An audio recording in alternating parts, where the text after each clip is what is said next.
You're watching the Power Play Break, the place to talk about pucks. Now, you're there after 2 years, much like you were at CBA for 2 years, and you decide to yourself, all right, I'm going to move on to the Flyers now. Did the Flyers say, we think you're ready to come into the NHL, or did you decide to yourself, I've been here 2 years, I want to make that next leap?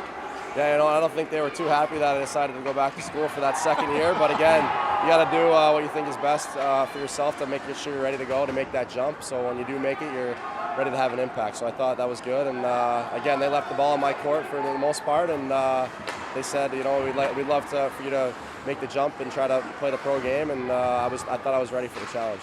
Now, you go to April 1st, 2009. You're going to make the leap, but you're going to go to the Philadelphia Phantoms. What was that experience like for you coming out? What did you say to yourself when you said, oh my God, now I'm actually, my dream is coming true? I mean, what was that like for you? Yeah, that was a pretty cool feeling. I mean, obviously you work over the years to get that. Once you get drafted, you're kind of itching for that chance to play some pro hockey and fulfill a dream, a lifelong dream. Obviously, always dreamed about playing in the NHL, so I knew that was another step along the way, and it was definitely a wake-up call, I'd say. Like you said, those jumps get harder every level you make, so it was good to do that and get a little taste of pro hockey before my first training camp the next year. What did you take from that experience at the AHL level? I mean, people say it's a big leap. You're now playing with men.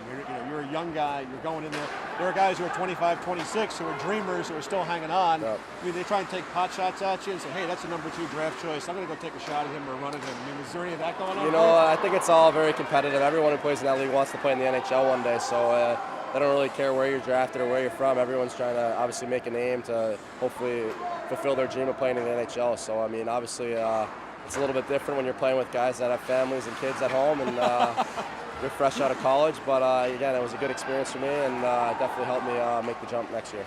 Now you come into training camp that fall, and I spoke to Jim about this a while back, Jim Dowd, and he said it was an intimidating feeling coming into training camp. You don't know what to expect. It's something totally different. But you come out in the rookie game against the Capitals and light it up and have a 5-point game, 4 goals and 1 assist.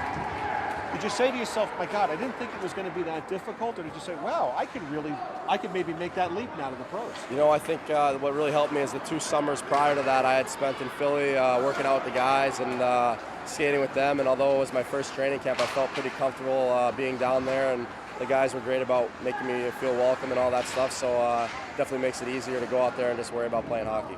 Now you follow that up with a 2-goal game against the Detroit Red Wings. Did the coaches, was Peter Laviolette there at this point? Or that was John Stevens. John Stevens. There, yeah. Were you nervous? I mean, they would say to you, I think you're going to be up here. I think you're going to make the club. I mean, were there butterflies in the belly? Were you excited? Were you saying to yourself, wow, this is going to happen now? This is... Yeah, it was, obviously you have that wide range of emotions. You're training for something your whole life, and your opportunity is finally there in training camp, and you just got to make the most of it. So I thought I had a strong camp, and the coaches seemed pretty happy with how I was doing, and again, once they told me I was going to make the team, I mean, it's a very emotional experience, I think, for the first time. So, you say to yourself, oh my God, I can't sleep tonight. What do you remember about your first NHL game?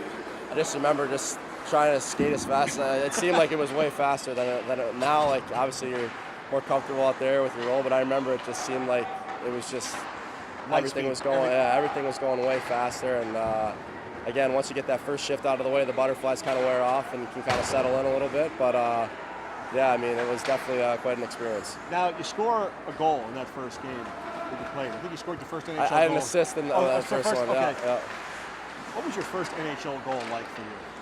My first, I remember that. I remember the game before, or actually before the game, Ian LaPerriere, who's more known for maybe his defensive awareness and that side of the game, was telling me that it only took him like 3 games to score his first goal, and I had been on 6 or 7 games at that point without getting one, so he kind of put the pressure on, and I remember getting a nice pass from Danny Briere. I think I knocked it out of the air and went in on a breakaway, and was able to slip it in 5-hole.